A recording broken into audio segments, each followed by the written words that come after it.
आज जो सुकून की जिंदगी है, साफ सुथरे कपड़े पहनने के बाद हर जगह अपना झंडा फहरा हुआ है। बस ऐसा नहीं था, काला पीला बना रहता था, पैसा बहुतेरा कमाता था। मगर साहब के बताए रास्ते पर 3 आईडियों की व्यवस्था उठा करके ला करके मैंने सर जी को दे दिए 3 आईडियों के पैसे। और उस समय जो पैसा जमा होता था वो पैसा होता था 5,500 एक आईडी का, जो कि आज 8,000 रुपए है। उस समय 16,500 3 आईडियों को जमा किया था। और जमा करने के बाद मैंने सर जी को पैसा दिया और सामान ला करके दिया। उसी बीच में मेरे साहब ने मुझसे बताया, बोले सफजान जी मोहम्मद दिलशाद जी रिटायर हो गए। तो ये बात मुझे हजम नहीं हो रही थी। यहाँ पर बहुत सारे लोग ऐसे बैठे होंगे जिनके दिमाग में तमाम सवालात होंगे, तो आज वो सवालात आपके दिमाग से ही खत्म हो जाएंगे, क्योंकि आपको प्लान बताया गया था 8,000 रुपए लगाने के बाद 7 करोड़ रुपए कमाने का अवसर।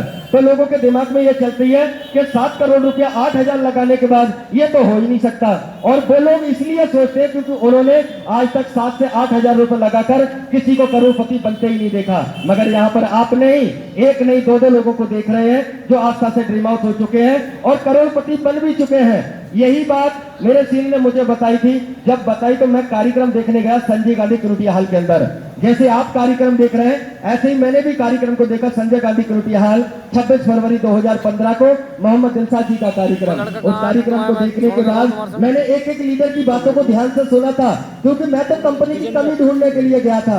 और आप इस मीटिंग हाल में आए तो कुछ लोग अपनी आपसी बातचीत में लगे पड़े हैं। अरे जो हकीकत देखने आए हो वो देखिए कि बाकी कोई दिखावा तो नहीं है इस कंपनी के अंदर, कि बाकी लोग सफल होते हैं या नहीं होते हैं। मगर मैंने वहां जाने के बाद आप इस मीटिंग को किस नजरिए से देख रहे हैं ये मैं नहीं जानता, और मैं जानना भी नहीं चाहता, क्योंकि मुझे जिंदगी कैसी जीनी है सिर्फ मैं जानता हूं। क्योंकि आपके अपने परिवार का अच्छा या बुरी डिसीजन आपसे बेहतर कोई दूसरा नहीं ले सकता। ऐसे ही मेरी जिंदगी का बेहतर डिसीजन मुझसे बेहतर कोई दूसरा नहीं ले सकता। तो यही चीज मैंने एक एक लीडर को ध्यान से सुना था। और सुनने के बाद लास्ट में अंत में जाने के बाद मैंने साहब से कहा, मैंने सर जी सारे लोगों को सुना, हो सकता है छोटा पैसा मिल गया हो, मुझे आखिरी लेवल का पैसा दिखा दो। दिलशाद जी को अगर ये आखिरी लेवल का पैसा मिला है तो मुझे बैंक की पासबुक में क्लियर करके डिटेल्स के साथ दिखा दो। तो बैंक की पासबुक, रिसीविंग रसीद, चेकों की कलर फोटो कापियां, ITR फाइल मोहम्मद दिलशाद जी की दिखाई, जिसमें मैंने उनका आखिरी लेवल का चेक जहां 7 करोड़ का पूरा बिजनेस दिखाया है, इस पूरे बिजनेस का पैसा मैंने उनकी बैंक के अंदर देखा चढ़ा हुआ, तब विश्वास भरोसा हो गया।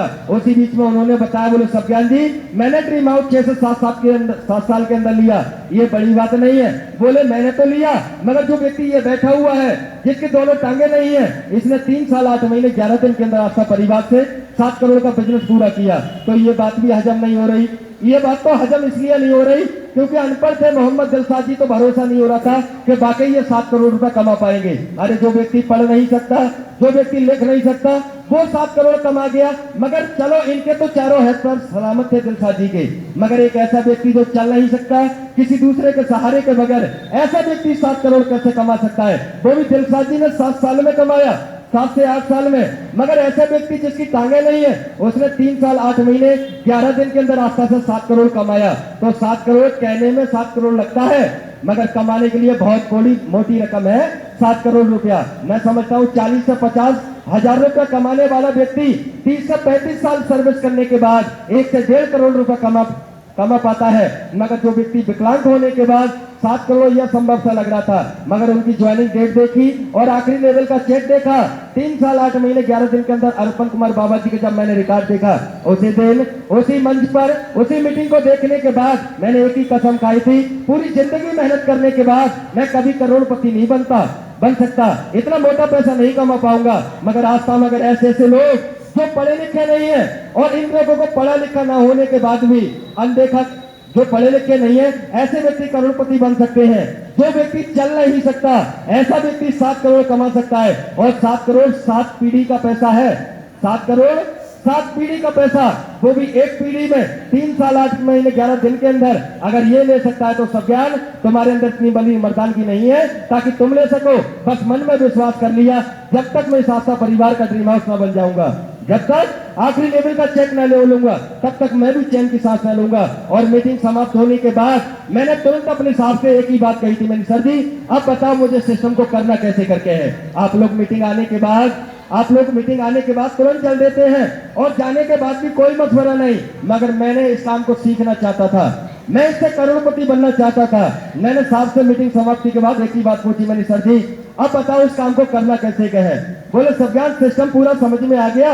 मैंने सर जी सारा कुछ समझ में आ गया, बस एक ही बात समझ में आई संस्था परिवार में आने के बाद, पूरी जिंदगी गुलामी करने से बेहतर है कि आप 4 से 6 साल पूरे मन से मेहनत कर जाओ और पूरी जिंदगी ऐश करो। बस ये चीज आप देखी मैंने आस्था के अंदर। बस मैंने सर जी से एक ही बात कही, मैंने सर जी बस मैंने आज के बाद अपनी जिंदगी आपके प्रति समर्पण कर दी है। मुझसे जो चाहे वो करा लो, तरक्की मुझे वैसी चाहिए जैसी मैं चाहता हूँ।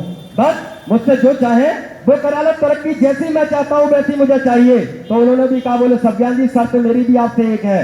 बोले क्या? मैंने की सर जी क्या शर्त है? बोले जैसे आपने ड्राइवरी का काम किया, मैंने 14 साल ड्राइवरी किया है और आपके रुद्रपुर के अंदर केएलटी और रोजी तासा के अंदर वेल्डिंग का काम किया है। इस रुद्रपुर के अंदर दिल्ली के अंदर भी मैंने ठेकेदारी का काम किया, अकरम सुल्तान की फैक्ट्री ताश के रामपुर में मैंने मुंशीगिरी का काम किया, बहुत सारे काम किए मैंने भी अपने किए हैं और अपना मशीनगिरियों का तो काम भी किया। बोले जैसे आपने रात दिन लग करके उस ड्राइवरी को किया, कभी ना दिन देखा ना रात देखा। एक हमारे ड्राइवर साहब और बैठे हैं जिनको मैंने भी मशवरा दिया था, पूरी जिंदगी मर जाओगे मेहनत करते करते, मगर वो नसीब नहीं होगा जो आप चाहते हैं। तो मैं चाहूंगा भाई साहब पीछे से खड़े हो जाएं, नाम लेने से बगैर ही, जो ड्राइवरी का काम करते हैं। ये हमारे ड्राइवर साहब और बहुत ही चाहिए हैं, इनके सम्मान में एक बार जोरदार तालियां हो जाएं। मैंने इनसे कही थी, मैंने 17 से 18 साल बताए हैं मैंने ड्राइवरी का काम में, और ड्राइवरी का वो काम है जिसमें बिल्कुल भी इज्जत नहीं मिलती। लोग कहते जरूर है ड्राइवर साहब, मगर कुत्ते से बुरी जिंदगी होती है उस ड्राइवर की। ये देखा है मैंने इन 14 सालों के सफर में। मगर मैं आप लोगों के लिए बता दूं, ये केपी साहब ने जब मैंने ये बात सर जी से कह दी, बोले जैसे ड्राइवरी का काम आपने किया, भैया हंसने वाली कोई बात नहीं, कड़वी बात जरूर है मेरी अपनी, मगर आपकी जिंदगी वाकई बहुत कुछ है। तो मैं बता दूं, मैंने काम करने की उसी दिन से ठान ली और मन से काम करने की स्टार्टिंग कर दी। पूरे मन से काम करने के बाद मैंने 2 साल काम किया पूरे मन से, कभी पीछे मुड़ करके नहीं देखा, चाहे परिस्थिति जो भी आई हो, कभी पीछे लौट करके नहीं देखा, क्योंकि मुझे एक ही चीज नजर आती थी, पूरी जिंदगी मेहनत नहीं करूंगा, चंद दिन मेहनत करने के बाद जिंदगी ऐसे काटूंगा। 2 साल काम करने के बाद मेरे सामने एक परिस्थिति आई, जो लोग परेशान बैठे हुए हैं या जो लोग अपनी जिंदगी से लड़ रहे हैं, तो वो लोग मेरी बात को 2 मिनट ध्यान से सुनेंगे। 2 साल काम करने के बाद मेरे सामने एक परिस्थिति आकर खड़ी हो गई। मेरी पत्नी की रीढ़ की हड्डी गल गई, 4 गोलियां गल गई, 28 महीने लैट्रिन पेशाब उन्होंने चारपाई पे करी, उठा बैठा जाता नहीं। और जैसे ही मेरी पत्नी को थोड़ा सा आराम मिला, मेरे भैया की आत्महत्या हो गई, दिल्ली में 2 मंजिल पैसे गिर गया, आत्महत्या हो गई, राममूर्ति में केस कराया, केस बिगड़ गया, दोबारा कराया फिर बिगड़ गया, तीसरी बार केस कराया फिर बिगड़ गया, चौथी बार कराया फिर केस बिगड़ गया, 5वीं बार जब उसका केस हुआ तो फिर बिगड़ गया। लगातार ऑपरेशन बड़े होते होते जब टाके लगने की जगह न रही तो डॉक्टर ने उसका पेट ही खुला छोड़ दिया। अगर वो पलटा भी मारता था उसकी आंखें बाहर निकल जाती थी। इस परिस्थितियों से मैं लड़ा था और 11 महीने नींद क्या होती है इन आंखों ने कभी सो करके नहीं देखा, क्योंकि परिवार के अंदर जैसे आप अपनी जिम्मेदारी दिखाते हो वैसे ही मैं भी अपने परिवार का बड़ा हूँ। सबसे परिवार में 7 बहन भाई हैं और 7 बहन भाइयों में सबसे बड़ा, मुझसे छोटी मेरी 2 बहनें और उससे छोटे मेरे भाई, 5 भाई हैं मेरे अपने। मैंने परिवार में बड़ा होने के नाते अब मुझे बताओ, मेरी पत्नी घर पे पड़ी हुई, भैया मेरा दिल्ली में मेरे साथ पड़ा हुआ हॉस्पिटल में, मेरे पापा का साबात पर एक्सीडेंट हो गया। ऐसी कंडीशन में क्या करना चाहिए? और मैं तुमसे जानना चाहता हूँ, 8वीं तक का पढ़ा लिखा हूँ मैं, हाई स्कूल मैंने कर लिया है, मगर एक मेरा एक्सीडेंट होने के बाद मैं पेपर ना दे सका, इसलिए मैंने उस दिन से कभी स्कूल नहीं गया। इसलिए अपने आप को 8वीं तक का बताता हूँ। 8वीं तक का पढ़ा लिखा, आपकी तरह किसी नौकरी करने के लिए चले जाऊं तो गवर्नमेंट सेक्टर में तो असंभव है नौकरी को मिलना। प्राइवेट सेक्टर में 10 से 12 हजार कमाता या 15 हजार भी मिलते तो कम से कम 30 साल मेहनत करता। 30 से 35 साल मेहनत करने के बाद तब जाकर के 40 से 42 लाख रुपया या 45 लाख रुपया कमाता, और इतना पैसा बचा तब पाता जब मेरी इनकम 60 से 70 हजार होती, तब जाकर इतना पैसा कमता। और 3 सालों के अंदर हॉस्पिटल में 42 लाख से प्लस पैसा खर्च करके आया इसी आस्था की कमाई से। अगर मैं आस्था में ना होता तो इतना बड़ा ट्रीटमेंट नहीं कर पाता। मगर मैं आपसे जानना चाहता हूँ, आप बहुत बड़ी जिम्मेदारी दिखाते हैं जब कोई आपको आगे बढ़ने की रास्ता मिलता है तब। मैं आपसे जानना चाहता हूँ, आप लोग जो समस्या दिखाते हैं, नहीं जी मैं ऐसा हूं, मेरे सर पे कर्जा है, 50 हजार का कर्जा है या किसी का लेन देन है, ये समस्याएं बनाने के बाद में आप अपनी जिंदगी की तरक्की को ठुकरा देते हो। मगर आस्था का वो प्लेटफॉर्म आपकी जिंदगी में आ चुका है। जो बड़ी से बड़ी कोई भी परिस्थिति आपकी जिंदगी में आ जाए, आपको बहुत छोटी सी नजर आने लगेगी। और जैसा मेरे साहब बताते चले गए, वैसे ही लगातार कंटिन्यू में करता चला गया। और इस आस्था परिवार से 3 साल के अंदर ऐसा कोई महीना खाली नहीं गया हॉस्पिटल में रहने के बाद जिसमें हर मंथ इस आस्था ने मुझे पैसा ना दिया हो।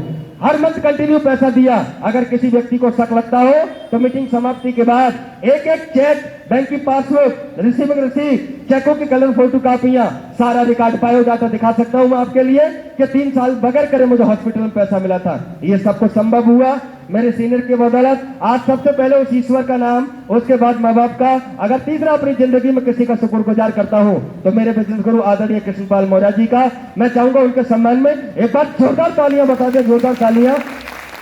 और आज मेरे सीनियर, मैं तो एक ही बात आप लोगों से भी कहना चाहूंगा, मैंने मेरे बचपन में गोटे यार है कृष्णपाल मौर्य जी, हमेशा एक साथ रहे हैं। और आस्था में भी मैं इनको देख करके आया, इनकी तरक्की को देखकर, इनकी चमक, इनकी पर्सनालिटी को देख करके आस्था के अंदर आया। क्योंकि मैं बहुत मोटा कमाने के बाद भी काला पीला रहता था, मगर यहाँ से आस्था में छोटा सा पैसा लगा करके मोटा तो कमाते थे मगर जिंदगी ठाठ से जीते थे। ये चीज देखी और उस दिन से मैंने केपी साहब को अपना दोस्त मानना बंद कर दिया। क्योंकि मैं एक बात भली बात ही जानता हूं, अपने बिजनेस को अपना, अपने आप को, जो व्यक्ति आपका सीनियर अपना समझ कर काम करोगे तो घर की मुल्क की दाल बराबर होती है वो सीनियर। मगर आप अपने सीनियर को गुरु बना करके, मैं कहता हूं कि 100 गुरु बनाने की जरूरत नहीं है, एक बना लो, दिल से बना लो। अगर पूरी जिंदगी की लड़ियां आपकी पार ना लगा दे तो जो मर्जी कह देना, क्योंकि ये कर दिखाया मेरे अपने सीनियर ने। तो